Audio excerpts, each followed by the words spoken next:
everyone, Carrie Hemming here. Today I'm showing you Pilates Hip Circles. So all you need for this is yourself and your mat, and we will go ahead and get started.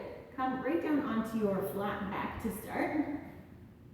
Lowering yourself all the way down. You want to have the pelvis relaxed in a neutral position on the mat. So having the hips, pubic bone aligned with one another, and just have a natural curve through the low back. We'll keep the shoulder blades rooted down here as well, arms along by your sides. And from here, connect to your tummy just slightly to draw your right leg up into tabletop. So you want to make sure you're lifting with the belly here, not lifting with the hip flexor. And then from here, just let your shin dangle. So you're going to let that shin fall nice and heavy, and we'll move through our hip circles right here. If you would like, you can take the option to start with your hand, the right hand on the right knee, just to help guide you through these circles to start.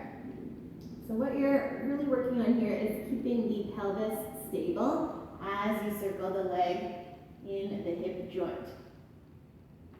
So if you feel like you can move a little bit freer without the hand, I feel like I have a little bit more range of motion, so I'm going to release the hand onto the mat, really working here to keep the pelvis stable, hips level, as you start to let the knee fall out nice and wide to the side, taking it forward in towards the chest and out and around.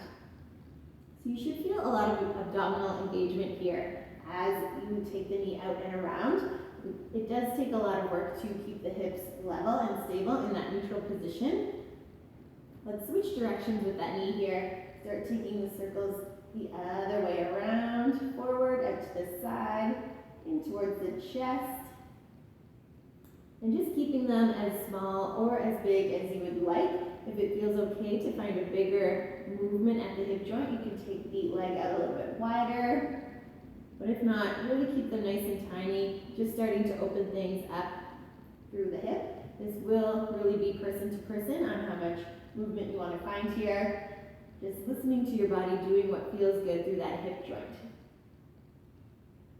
And even for a little bit more of a reference point here, you can keep your hands, your fingertips right on the hip bones, just to make sure your pelvis is really staying stable, maintaining that connection to the low belly. Keep the tummy active here to stay in control.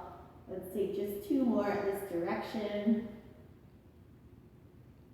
And then bringing the leg back through center, just place the right foot down. We'll take it right over to the left side.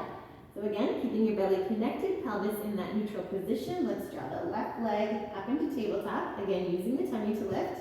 Let that left shin fall heavy, nice and dangly there. And then when you're ready, again, hand can start on the knee. Start taking those circles nice and controlled out to the side, taking them forward and in towards the chest. And again, starting with the hand on the knee, if you feel like you have a lot more movement through the hip joint, you can let go with the hand, place the hand back on the mat, and start taking the knee out a little bit wider, in a little bit closer to the chest, a little bit more forward. So really just trying to loosen things up through that hip joint.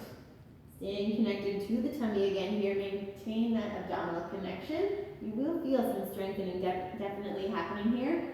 As the leg gets further away from the center, you'll feel a little bit more challenge through the abdominal muscles.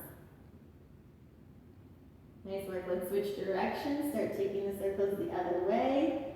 Again, keep them a little bit smaller as you change directions here, just to make sure you're finding a comfortable movement at the hip joint. So we're really trying to create a little bit more fluidity through the hip joints with our hip circles. Finding your own range of motion, and just make sure you are finding a fluid breath here as well. You can inhale for half the circle, exhale for the other half if that feels good. Just finding a nice deep breath in and out. I'll take just two more on this side. And bringing the leg back through center, let's lower the foot down, hug the knees into the chest, and rock on up. So those are the Pilates Hip Circles. Again, really great exercise for just opening up, loosening up through the hip joints. It'll help loosen up through the pelvis a little bit as well. And it does help really with the core stabilizers and strengthening up through the tummy muscles. So great practice if you want to fire up the abdominals a little bit as well. You'll you'll definitely feel that core activation when you practice these hip circles. So thank you so much for tuning in today, and I will see you again very soon. Bye guys.